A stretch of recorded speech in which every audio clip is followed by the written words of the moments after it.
Checking out one of my friends' houses today. I say one of my friends, this is one of the guys who's bought a piece of land from us. So he's got plenty of plants. The squash there. The gourds, and he lives next to this cave over here. You can't really see it, it's kind of overgrown. But let's check out the structure he's built. He's got himself this little yard. And this great big tent building with bunk house downstairs and a big huge living room upstairs, and you know, whatever kind of materials he can get. So this fella is actually really industrious. He spent many years working for the Peace Corps, traveling all over the world and going to different Pacific islands. He's been to a ton of them, and learned to live with nothing, just whatever there was around.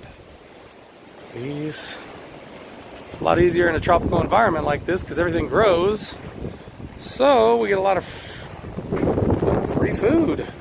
It's humongous to get a lot of squash. See him hanging there, the squashes. Squash eye, I don't know the multiple of squash. But we'll check out the front a little bit. It's got these great little structures that are for different purposes.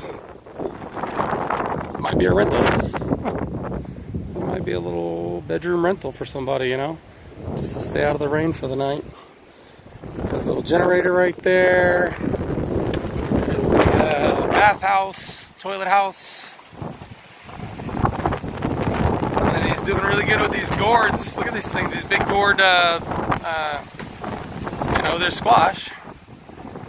And they make an excellent soup with pork or chicken. He's got some plants over here. And he's got a van that's probably also another rental. Funny guy. So, some plants growing. And collecting some things, this and that. About 70 years old nowadays, this fella.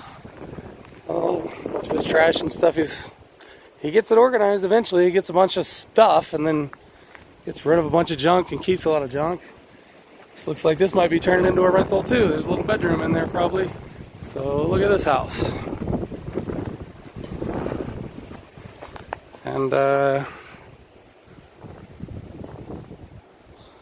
you know, interestingly enough, he actually has quite a, you know, not a lot of money, but it's the way he likes to live. It's not like he's incredibly poor and cannot live any other way. This is the way he likes to live. So, got these big, great big windows he found, I guess.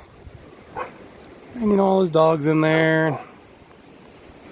Bananas growing all over the place. Papaya. Oh, there goes a ladder.